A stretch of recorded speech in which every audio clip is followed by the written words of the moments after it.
Joe and I are going to be talking about the psychological impact of a crisis. I am going to facilitate the first part of the conversation. Joe and I are going to have a conversation about it, and then he will facilitate the second part of the conversation, and we will have conversation about it. We will be monitoring the questions, so feel free to ask a question at any time. All right, we've already gone through these very awkward bios. That's like the worst 20 seconds of my day. Okay, so why is this important to discuss? First of all, people have a lot of anxiety right now, and rightfully so. We're in a situation that we've just never encountered before. It's so much bigger than anything we've experienced as a country because it's global. That's the biggest difference. No one's exempt from this anxiety. There is not one person on the planet who is not impacted in some way. So there is absolutely anxiety in the system. And we feel very strongly that understanding anxiety helps you to manage it better. And so that's part of what Joe and I do, is that we help people to understand themselves, have greater self-awareness, greater self-management. And part of that is so that they can manage anxiety.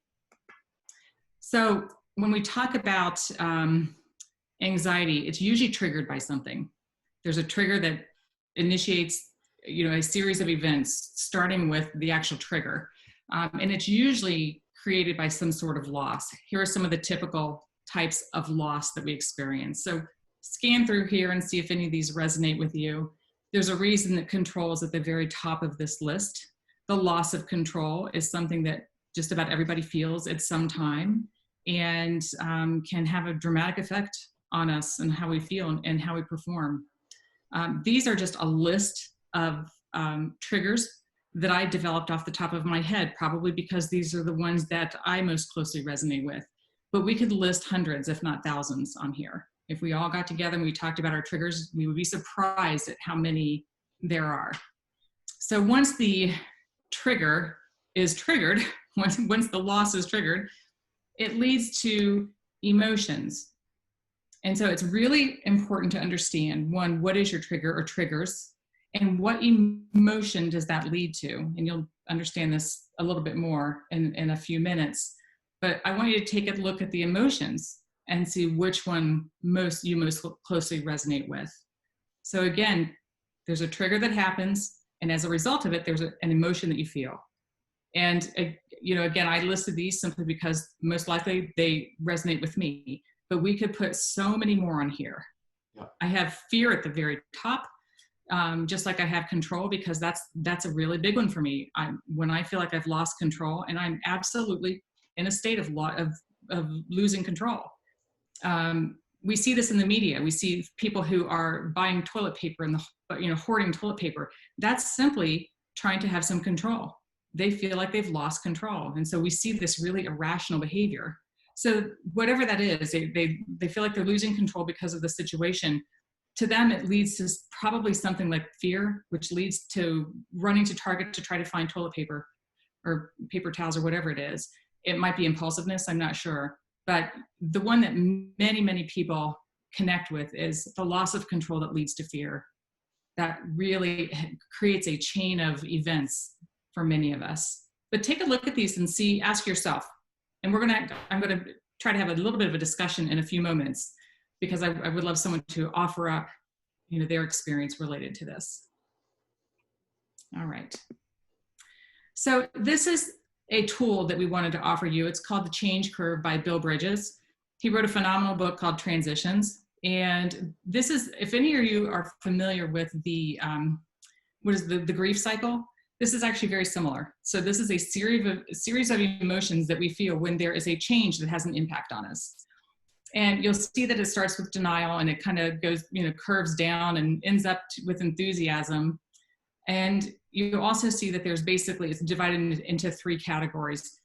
And you can see that with the orange bar across the top. The first category is called endings. And that's most likely where we are now. We're still in the ending stage. And what is ending is life as we knew it. So, 8 weeks ago, 9 weeks ago, I don't think any of us could have imagined that we'd still be in this situation. It then moves into exploration, and some of us may have moved. When I look at my client group, I actually do think that people are starting to move into exploration. And the reason I feel that is that I have a group of clients who are still asking the question, when is this going to end? I also have a group of clients who are starting to move into, okay, this is the new normal. What can we learn from this to make the future better? So I think that they're actually in the exploration stage right now. So some people are moving along this curve.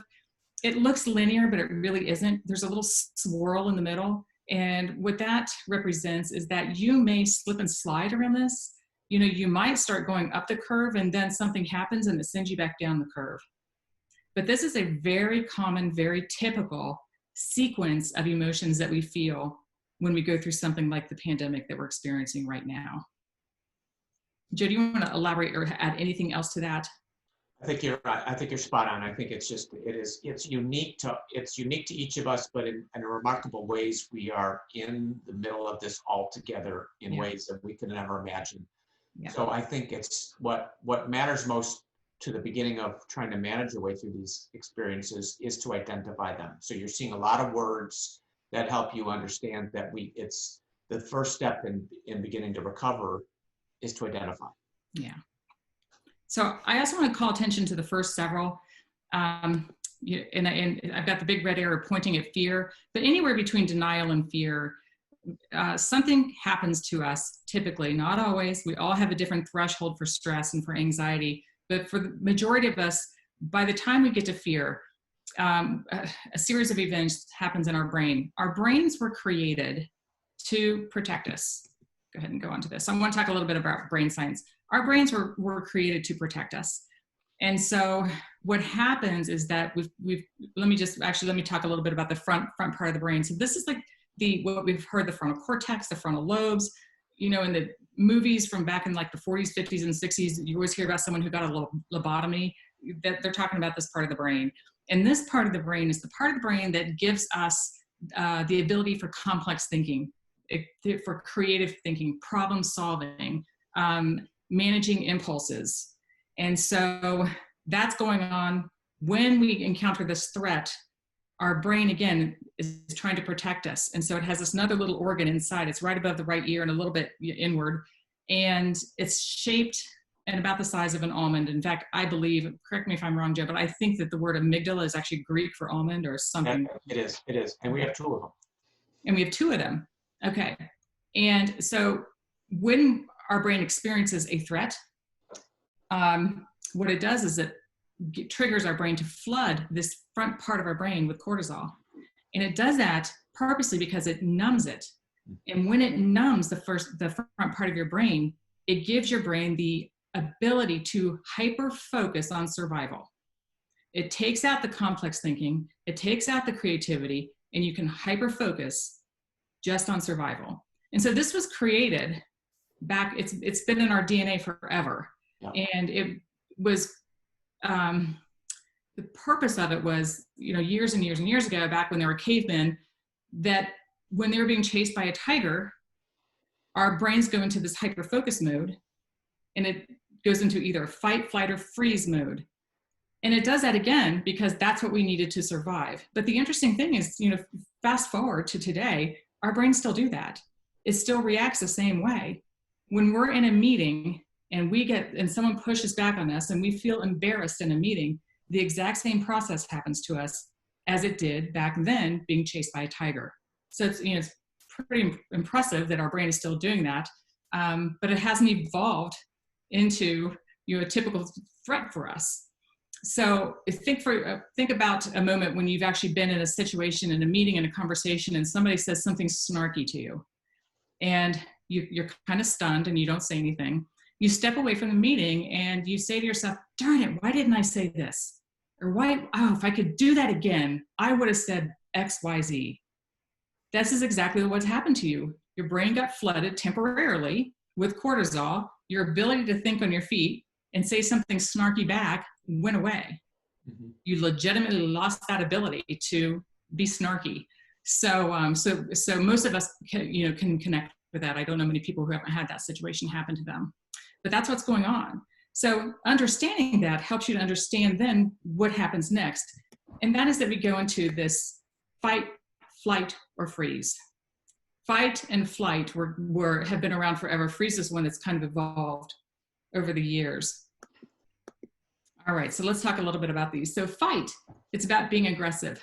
So when you're in the workplace, You might see people who are become condescending or who become very defensive, who they get irritated. You can see that they start pushing back. That's a fight mode. And what's interesting is one of the things that happens to us physiologically is that our heart rate increases, and it pushes blood flow to our hands. And if you think, and actually to our jaw, to our hands and our jaws. And the reason for that is because if we're going to fight, that's what we're going to fight with. We're going to bite or we're going to use our hands. When I am in a fight mode, and I'm usually flight, but when I go into a fight mode, I can actually feel my hands tingle. If you start paying attention, you will start feeling physiologically where these things are happening. So the next one is flight. And this is where you just want to escape. You want to get out. The way you would see that in jobs, in corporate, would be people who withdraw or avoid. For me, it's the last one. I stop communicating. If I'm not communicating, chances are I'm feeling threatened and I'm flight.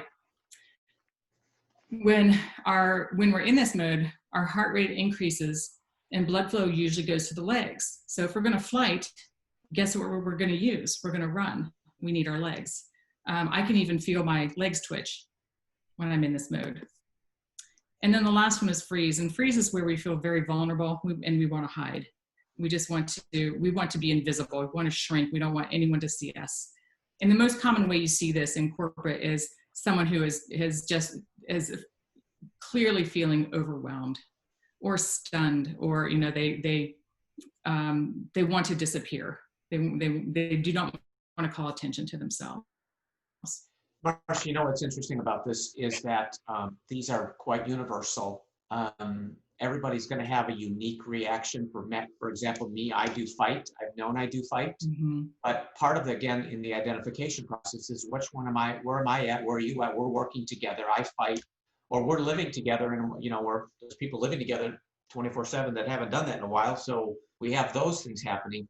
We need to make peace with and recognize that these are innate hardwired drives built into our DNA that are just there to protect us. And there's physiological responses. I can remember when this all started, I was glued to the TV and the news feeds until I could feel my body just shutting down, being overwhelmed by fear.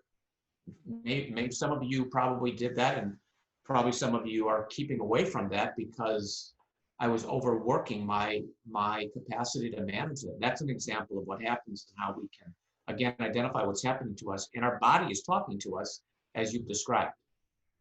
And what's interesting is that my approach to it was that I didn't want to watch TV. I turned the news off. I didn't want to see it because I was in the process of flight. Yeah. And I would check airline schedules regularly. But the irony about this is there's nowhere to go. The entire globe is going through this. Yeah. Thank you. Okay, so we've talked about triggers. Here's a bunch. They lead to the emotions. Here's a bunch of emotions. And what that leads to, and this is why it's so important to understand what your triggers are and what the emotions are that come from those triggers, is because we then have these things called go-to reactions. And so we're going to be triggered, we're going to feel the emotion, and then we're going to do something about it. That's just the process. The point that I want to bring up on this is that there is a very small gap in time between the emotion and the action. And this is the gap in time where you have the opportunity to actually change what you're doing. So if you look at the go-to behaviors I have listed here, they're pretty unhealthy. Defensiveness, impulsiveness, they're avoidance, micromanagement. These are not great. So those are not the ways that we want to respond. But we're in fight, flight, or freeze, we're naturally going to go to one of these. And so there is this gap in time right after the emotion where you have the choice, and you have the choice to change that. Now, if you're going to tell yourself that, yeah, I'm just going to change that behavior, you're probably not going to change that behavior. You actually have to reflect on it and think about it. You have to understand clearly what's the trigger, and then the emotion, and even know where the emotion is in your body. We've all heard, that someone who's embarrassed, they get red-faced, or someone who is scared, they have the hair stand up on the back of their neck, right? These are all true. We actually feel our emotions in our body. I feel anger in my hands, which, because blood's flowing them and I'm getting ready to fight someone. So it's very important to start paying attention to what are you feeling and where is it showing up. And the reason it's important to identify where it's showing up is because you will feel it in your body before it reaches your brain. So that is the moment when you start feeling it, when you feel something in your gut, when you feel your legs getting weak, or you feel you're ready to run, that's when something's about to happen. And that is the moment that you have the opportunity to change the behavior. Now, I will also tell you that if you don't decide on that behavior in advance, you're going to have a hard time doing it. So how many of us have decided we're going to lose weight and we are going to stop eating after 6:30 p.m., right? So 6:30 comes along, we don't eat, we're doing well, a couple of days go by, good, maybe a week, not for long though, not for long. If all you do is decide you're going to stop a behavior, you're going to have a really hard time keeping that up. The best thing you can do, and actually bear with me, I want to make sure. Okay. The best thing you can do is identify a replacement behavior. So 6:30 comes along, you feel like eating, you tell yourself you're going to stop, you have a really hard time. So instead of just stopping, replace it with something. Every time you feel like you're going to eat, you're going to go walk the dog, or you're going to go do something healthy for yourself. You're going to turn on your favorite TV show. You're going to get on the treadmill, something that's healthier. It's the exact same thing with these go-to behaviors. So I'm working with a client right now who has this really bad issue. Actually, I was hired for this reason. When he gets into a meeting and he feels like somebody is not competent, I'm not going to use the word he uses, but if say someone's not competent, he gets very irritated. Once he feels irritated, his really bad go-to behavior is to become very condescending. And what he does is a lot of public shaming. Now, this guy is very senior. He's a partner in a consulting firm. And this, it's usually geared downward, unfortunately. So they hired me to come in and help him. And we've identified the triggers. We've identified the emotions. It's pretty simple. That wasn't hard. So his go-to behavior was to become condescending and do public shaming. So we had to come up with something better than that. And so what we decided is that, first of all, he's going to stop, take a couple breaths, and then he's going to get inquisitive and start asking productive questions of the person. And before he has any reaction, I've told him you've got to ask at least 5 questions before you allow yourself to say what you want to say. By the time he gets to the 5th question, I mean, any irritation is gone, because he's figured out either that they actually are competent, or he misunderstood, or, it's not something he should be arguing anyway. And it has gone incredibly well. This has almost transformed his reputation over the last several months. So that's a good example of understanding your trigger, your emotions, and then your go-to behaviors, and how to change it with a replacement behavior. All right. Marsha, I think where we're going to go next is asking them to think about their own experiences. But the point of this at some point is we're all working with and living with people. The power of this is also to recognize what's happening in others, and that's where we're moving to. But let's talk about what you're experiencing and what you're. And let me put this back up. Yeah. What I'd love for you to do is look at this and a couple people be willing to share what's your experience. How are you feeling triggered? What emotions are you feeling from that? And what have been your behaviors because of that? You can just unmute if you want to speak. 1 person, 2 people. Not sure they can unmute themselves. I think we've got them muted. So if you want to share, you put it in the chat room and we'll share it. Oh, perfect. Good. Thank you, Althea. I'm gonna start with one. So when I'm a flight or a fight person, so I'm immediately go into the fight mode. But when I feel that more anxiety, or, it's a frustration or anxiety would be the range of emotions, and then I go into defensive and directive, like kind of like just over direct everybody, like I got it, I'm going to fix everything. Yeah. So yeah, which is probably not always the best way. I was going to say, how is that working for you? Does that work well? Not always. Sometimes it rewards us, yeah. But in the long run, we cannot sustain that, right? No. Yeah. But I think when you were saying, like, I do feel it, you feel the anxiety coming before it hits you. It does. I do a lot of work in Asia, And they're actually really good. They teach this stuff from birth. They're really good at understanding feelings in their body and where they feel things. So we have some people that shared in the, let's see. Oh, good. There's some people that said they are more of a fight. There's 2 fights, a freeze, fight and control. One is a trigger is lack of care being exhibited. Emotion, anger, or sadness can lead to withdrawal or sarcasm. That's great. Thanks for sharing, you guys. Yeah. Here's another one. This person feels the loss of control and then becomes anxious and then starts micromanaging. Yeah. That's very common. Very common. Yeah. It's so healthy to understand that about ourselves, though, because if you want, for example, the last person, if you want to stop micromanaging, you got to understand where it's coming from. So that's very healthy. And you know, the thing about this is dreadful what's occurring to us, and yet there's a level of transparency that may come from this that people haven't shared before. How powerful, whoever that last person was, to be able to say, this is what I'm doing in response to this overwhelming crisis. And that's where we need to carve out a greater level of compassion and empathy for them, right? Because as you said at the beginning, Marsha, none of us can escape this. We can't hide. We can't, unless we fly to Antarctica where it doesn't exist. Yeah. We're all in this. Right. And we have another person that shared, this is interesting, about survivor's guilt. This person is still working and the family is all doing well. They feel like they need to do more than they did before the crisis because they feel bad for those that don't have the same success at the moment. Yeah. That is a real phenomena. I was on a call this morning with a hospital that furloughed 475 people yesterday.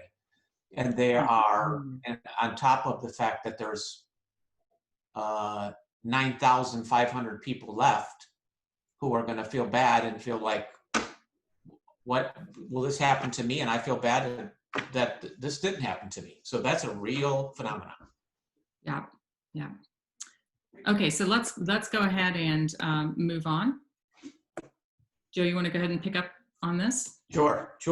So this is we've adapted. So we live in the world, Marsha, you mentioned it before, emotional intelligence. You mentioned it at the top. Emotional intelligence is a big part of what we're talking about here. So far, it's about yourself, right? What's happening in you? What are your triggers, your reactions, your behavior? Are you fight, flight, and freeze? Well, this is a tool that we have used a long time, but we adapted it for the purposes of this experience, this trauma, this crisis that we're having in the last 8 weeks.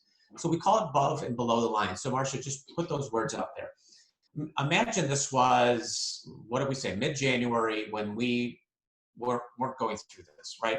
We would be using this tool to help people in organizations and teams and leaders and in relationships identify in any given moment in time a snapshot of where are they above and below the line. Above and below, the line represents this space that we might be in, just comfortable with where we are in the world right in this given moment. Not too happy, not too sad, just in a normal, everyday pace of life until something happens to us. Now, the happen to us is this crisis that is just going back to that first list of loss. It's a hijacking of so many things in our lives, right?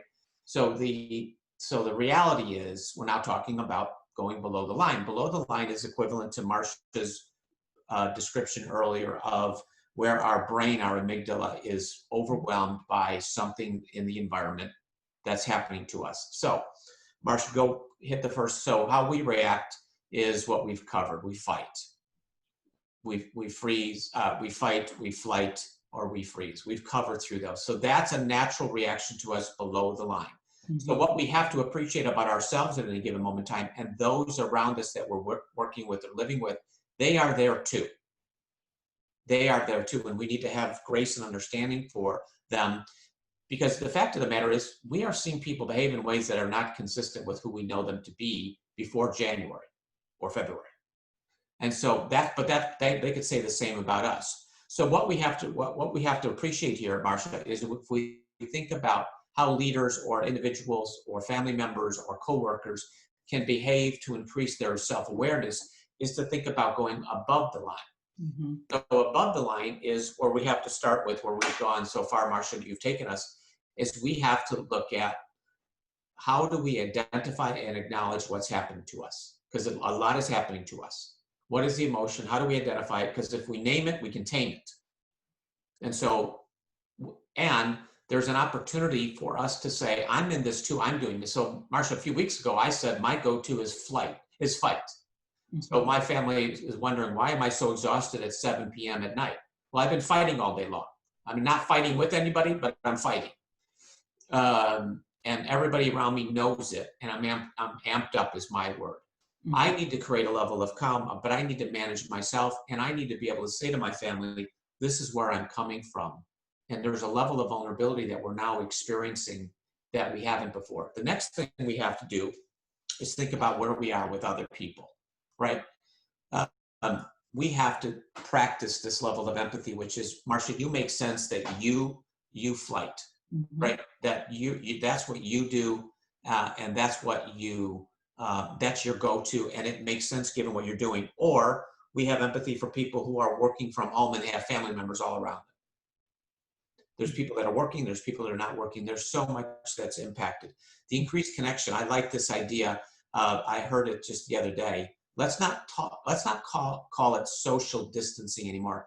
The fact of the matter is, psychologically, we are comforted in very deep ways by connections with people, right? Mm-hmm. We are all feeling some level of grief and loss right now because we are not connecting with people.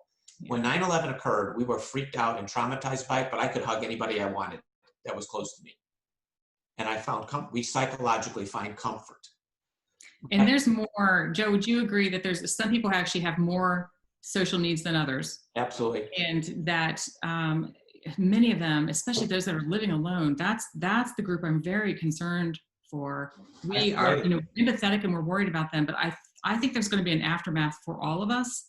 It may be more significant for that group. Absolutely. And so I'd like to start thinking about not calling it social distancing anymore, but physical distancing. Yeah.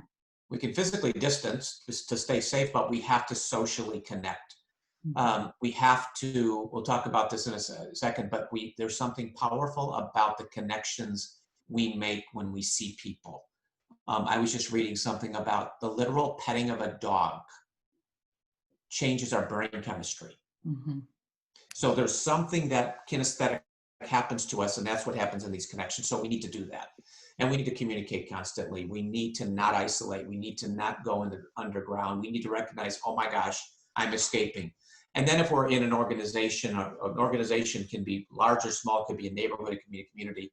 We need to bring back some of our structure. Get up and take a shower. And all of our patterns and themes have been disrupted. I can't go to Starbucks. I can't drive to the office. That is disruptive to our personalities and our brain chemistry. So when can we bring back in routine? My son has moved back in. He's turned our basement into a gym. That's just something I can do. I can build that into my routine. Focus on what we can control. I know that there's many organizations I work with. They have created some structure by having a morning check-in and then an evening check-in. And that alone is giving people in organizations at least some structure that they can feel comfortable with. Right. And to take it a little further, Marsha, what I'm hearing them do is let's not talk about the business in those conversations. Mm-hmm. Right. Let's talk about you. Yep. What are you experiencing? How are you managing this? Are you sleeping? Are you eating? Are you having trouble? What are you thinking? What are you focusing on? Just invite that transparency and that vulnerability. And then we have to be thoughtful about the future because the future is upon us. And what we have to remind ourselves and everyone around us is we are amazingly resilient, and we will get through this. We will get through this, and we will get to the other side. Right. So this is a tool just to think about. Even if you'll have access to this, print it out and keep it. Think about these strategies above and what's happening below to you, that and to others around you all the time. So a couple of thoughts is what the future looks like for us, which again, the future we believe is upon us, is this notion of building resilience. And what we're thinking about is, my goodness, we are going to be going back to work in a different way. I should take that back. I was told the other day that some executive was working with home was so tired of hearing when you go back to work. So last time I checked, I've been working really hard. So we're not going back to work. But when we move back to a different level of production or productivity, depending on what you're in, we have to build a resilience. And what we have to think about is a lot of us are pretty tired, right? We're psychologically pretty strained. Building resilience is part of the next step. So when we think about elements of building resilience, it looks like becoming more proficient in these elements down here, tactical. So guess what's happened since early February or late February, early March? We've discovered this thing called virtual technology. Look at what we're doing right now. We might have heard about Zoom, but think about this. We have to become proficient in this is an example of tactical for us. How do we survive and cope in the future? We're becoming more effective interacting with this. Think about strategic. We have countless examples. Marsha, tell your example about a fitness club that transformed. So I live in Orchard Park, and I belong to a local gym, and it's a phenomenal gym. But when they closed the doors, there was a lot of fear that what was going to happen. And so what they did is that they started having group classes through Zoom. And I think a lot of gyms across the country have been doing this. I mean, it's perfect for it. And so they've managed to figure out how to do it. They've managed to figure out how to still give you feedback, how to watch your posture and all those good things. So it's working really well. In fact, it's worked so well that they're going to continue this, and they're going to continue doing this even when we get back to normal, as normal as whatever that means. And this is going to be part of their value proposition. And, many of us are thrilled because it's hard to get there and we travel. And so they're going to resume with the normal schedule with the face-to-face, but they're also adding this to it. So what they're doing is they're thinking of what is it that we're doing right now to survive, and what are the skills that we're learning right now that we should be using when we get back to the place where we want to be. So it's going from a short-term tactical view to a long-term view. That's strategic. Another example, Marsha, that we're exposed to a lot of healthcare. Well, healthcare is in the front lines, literally, of this experience. And what has happened quite remarkably and amazingly right before our eyes is that probably every healthcare system in the country had been contemplating this idea of what they call telehealth. You could see your physician or your nurse online or on your phone. Well, they were kicking the can on that because that's a lot of work, and there's people don't believe in that, Well, guess what happened? Inside of a week, they made something that would drag on for years to occur. They're going, and so that's going to continue, but that's a strategy to learn from and grow from this experience and continue it. Now, let's go to the psychological aspect of this, because it's important, because there are other strategies, Marsha, that we can share here. So you want to go to the next slide. Okay. So what we look at that word there, that this whole notion of psychological stamina is what we're concerned about, because we all know we are tired. We all know we're spent. We all know, I was talking to an employer today, and I said, there's probably employees that are working 24/7 for fear that if they look like they weren't working so hard, they could be at risk. And where does that lead?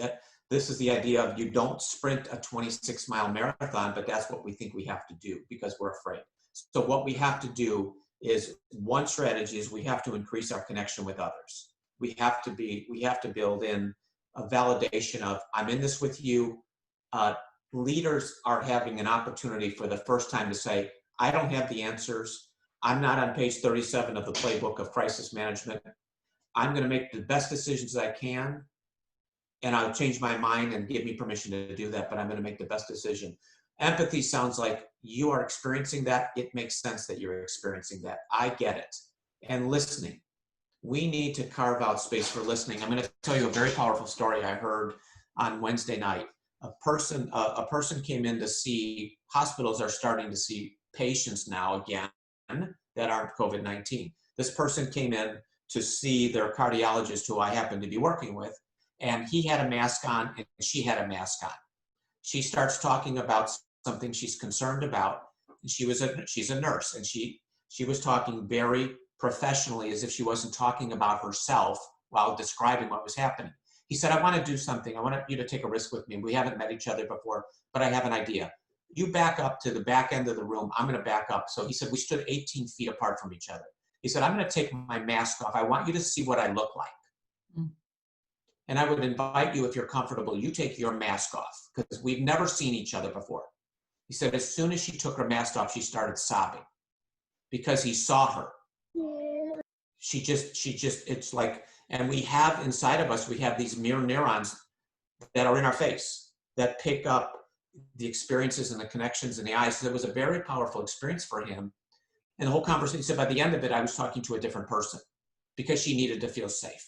So that's the power of the connection that we need to bring back. So it's not about social, it's about physical distancing. We can do that, but we can sit around the driveway or in the backyard 8 or 10 feet apart and build that. We need to go. That's how we will build the stamina to go back. And Joe, I think it's such a good point. Every action has some unintended consequences, right? The face masks, that's the unintended consequence. We can't see people smile. Right. We cannot see their facial expressions. We can't read their face any longer. Right. There's going to be aftermath to that. That's right. We're not going to get away with that. Well, and I think, Marsha, that, when you talk about that old brain that goes back from our prehistoric era, that brain was checking out people's faces to make sure we were going to be safe. Yes. Right. And so that's how a big part of our communication is by reading people's facial expressions. That's why Zoom is okay, but it doesn't completely scratch that itch. Exactly. And putting the face masks on, it's creating even more problems. Exactly. That will have implications on people's mental health. So we think that, this notion of self-awareness, this whole conversation has really been about self-awareness. Yeah.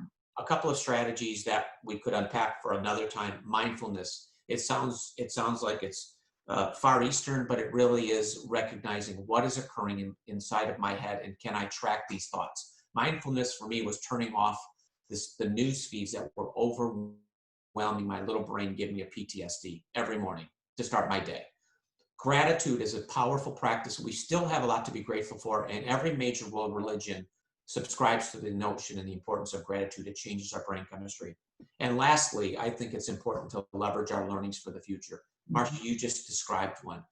You described one at the health club. How do we what is it that we're going to learn? I'll tell you one thing that's amazing. Any of us who have held on professionally to this professional persona is gone. I haven't had a haircut. The sales of makeup is down in the country. There are kids running in the background. There's dogs barking. My wife is banging pans out there.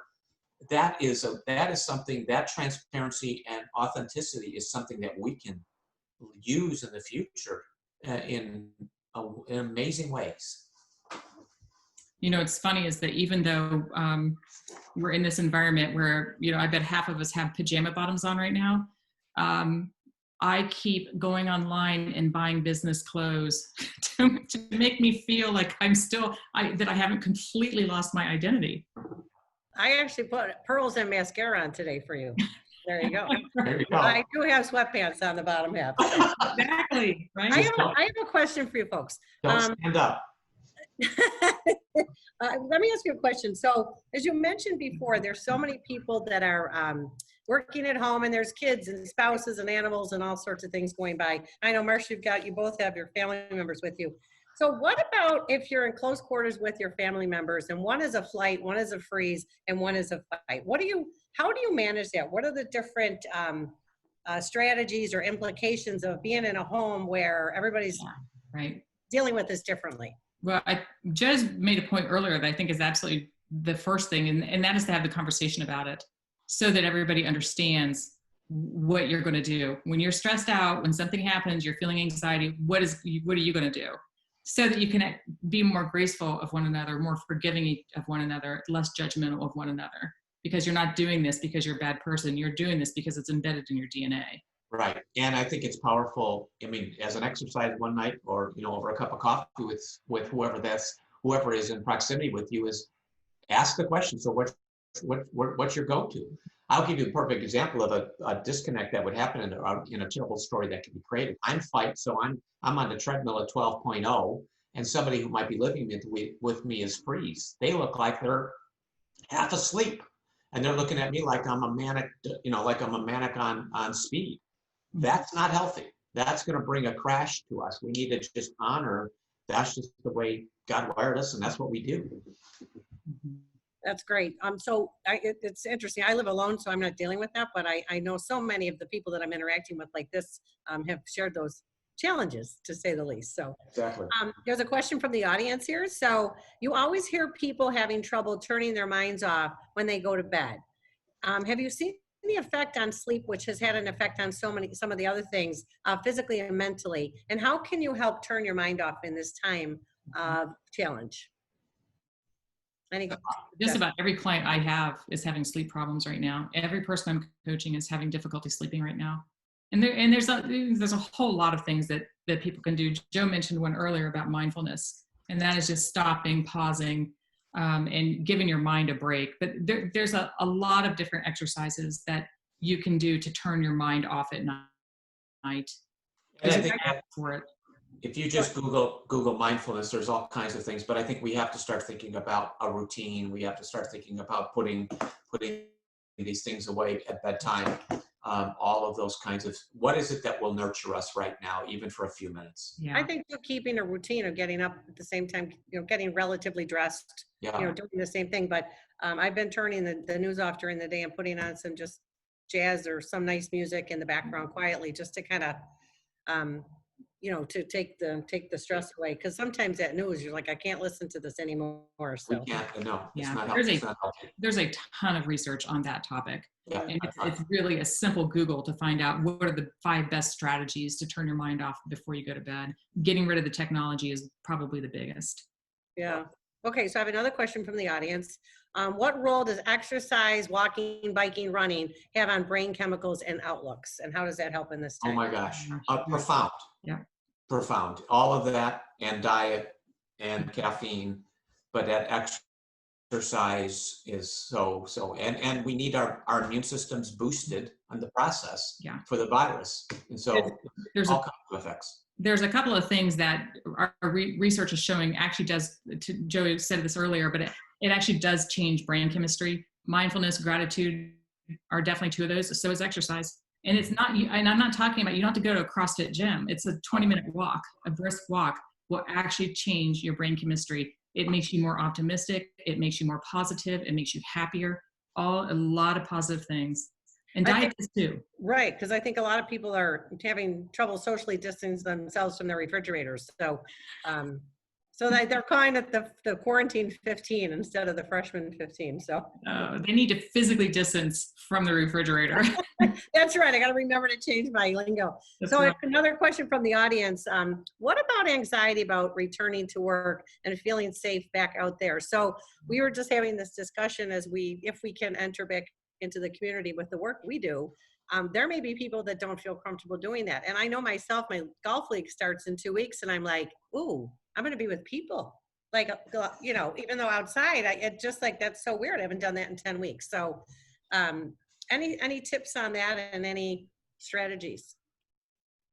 I think this is where empathy comes in. I think we're all coming about this at a very different place. And I think to the extent that we can carve out room for people to have their own pace at this, like I personally would be ready to jump on an airplane right now. I think it's probably the cleanest place on earth. You probably die from the poisons that they pump in there to kill everything. But some people won't get on a plane until 2021. That's fine. We need to allow grace for people to adjust, because what we don't realize when we're talking to somebody is people have had past experiences that get triggered by these events. Yeah. That comes into play too. Yeah. And we've all been impacted differently. Some of us have had the illness. Some of us have had family and friends with it. Some of us have had folks that have passed away.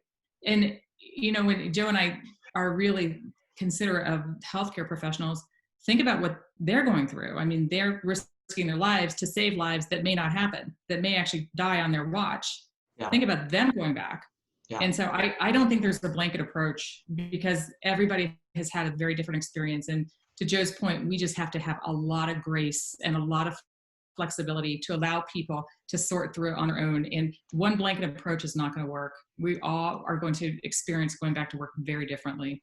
So on the same vein, this is a question from the audience, but she has a client thinking of going on medical leave because she can't handle home requirements and the demanding job she's got. her boss, when she talked to him about it, was far from supportive. Are you finding that organizations are rising to the challenge of the realities of people's lives? And if so, what are the recommendations? If you're not the boss or the leader, how can you coach up and help your manager or your boss understand what you're going through? That's a tough one. That's a tough one. Unfortunately, what I see is that people are the ones who are trying to figure this out. How many people are working from home with kids at home? I don't see companies doing much for that, at least not that I'm aware of. My view is probably pretty narrow, but I'm not seeing companies do a whole lot to help people manage that dynamic. That's a tough one. Our company is actually doing a very good job about that, and they were on top of it before everything really even shut down. We are, as managers, we have manager corona meetings every week, and we talk about how we can help our employees, and we have to keep expressing to them that their children and their family members and all of that are more important than anything else. So however flexible time schedules they need in order to do that, we are supposed to express that in our one-on-one meetings every week, and our managers meeting keeps reinforcing that with us. Excellent. We're also supposed to ask if they need anything like days off or time off. Mm-hmm. And again, they just keep impressing upon us every week, ask them what they need. So great. Hopefully that's the trend. Hopefully that's the trend. I think I think you'd have to be living in a cave if you don't carve out room for people's fears about returning or what that means. Yeah, I mean, I'm in conversations with HR where they're talking about how many people can we let in the building at one given point in time? How many people can we allow in the elevator at one? They've never figured that out before. How many people are going to be allowed in an elevator? So I think there's a lot that's being done. And we shall see, because it's unprecedented. Oh, Althea, you're muted.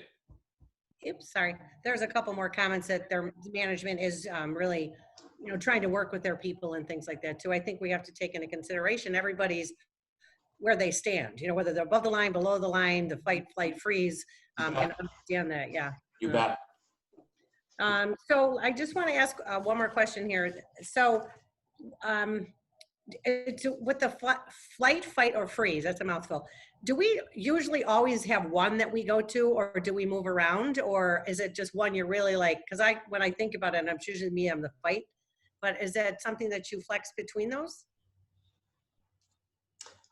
There probably is clearly diverse opinions on this. I think we have a default drive on it. I have a default drive, but I will tell you that when I was succumbing to the news feeds in the morning when this first started, I was frozen.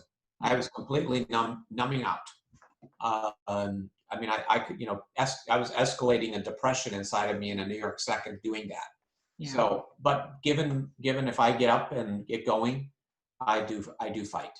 So I think we have a go-to, but it's a great question. We do. I think we do have a go-to, but certain things might send us over the edge and we may go somewhere else. So again, I think it's very personal, but we have a go-to, and then who knows? Yeah, I think my first week of this, I was froze, and then I'm like, all right, we have to do something, and then we went. Yeah, interesting. Do you have any other questions from the audience? I don't seem to have any here, but I do one final question to ask of you. If people are really struggling and they, really are not coping well, maybe their management team or their leadership are not helping them, they're just not able to manage all this. How do they know when it's time to go and talk to a professional about this versus trying to continue to manage it on their own? It's an important question, and it would typically be one of the unmentionables in most corporate settings, right? But here we find ourselves, and I'd say it's this, and I think it's an important one. If not for you, for those around you that you know and love, I would say it's when the criteria is when your internal resources, coping mechanisms, strategies, tools internal to you are not capable of keeping up with what you're experiencing and feeling around your moods, your motivation, your sleep, your appetite. You just can't turn the corner. And that's when it is so courageous and so important to pick up the phone and say, I need to talk to somebody about this so that I can get newer, better strategies to work my way through this, so that I don't sink any further. It's when this experience exceeds our ability. Thank you. That's great. We do have 2 more questions from the audience now.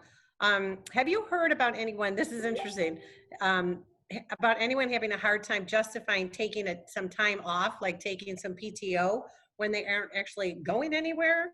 Because I think about that, like we all sorts of PTO, but where are we going? I have a few clients who have been encouraged to take time off, but they don't know what to do with it. And so there's a concern that, come December, there's going to be a mass exodus on vacation. And I mean, it's a legitimate concern. And so organizations are encouraging people to take PTO, but they don't know what to do with it. They don't want to do a staycation, but it's not like it's easy to travel around right now. So I think people are experiencing that, and they're getting creative. We still can't go to Canada, unfortunately. So, we're just very, very restricted on what we're able to do. But yes, I'm definitely seeing that. We've been on a 9-week staycation here, it seems. So. I know. Who wants to stay in their house more? We want to escape. Althea, I think there's, it certainly depends on the industry and the work, but I think there's astute managers and leaders who are recognizing that some people need to take time off. It's your turn. Yeah. And they're concerned. This is a marathon. This is a marathon that we've been sprinting, but that's not sustainable. I want you to take this time off. We've been working on a 4-day work week just to kind of have that Friday to be the day that, we do things if we have to, but not to be, concerned about getting on the call at 9 a.m. And also our PTO policies are that if you don't use it through the year, you lose it. Well, I'm adjusting that policy because they're going to have a lot of PTO, and I'm going to move it into the, to 2021 because it's not fair.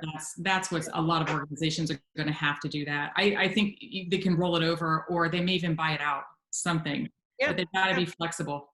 Yeah, good point. And then one last question, and this is, I think, very important to everybody. So what do you see as the potential future psychological impacts once we go back? And how can leaders start to plan to prepare for the mental state of the return workforce? Mm-hmm. I'll let the therapist handle this. I think that the strategies that we had up in the end around building connection and validation and empathy and building greater connections with people, and all of the other listening and physical, mindfulness, all of those strategies are what begins to build resilience. At the end of the day, we haven't used this word yet, but this is a traumatic experience. And so there are strategies, those are the strategies to build onto. What I would say is, my concern is that we're not out of the woods, and 1 year from now, we're all going to have a PTSD if somebody comes down with coronavirus. Mm-hmm. We're going to go right back there like, oh my God, are we back? And that's going to be really hard for us to manage. I think that's what's going to happen here. Yeah.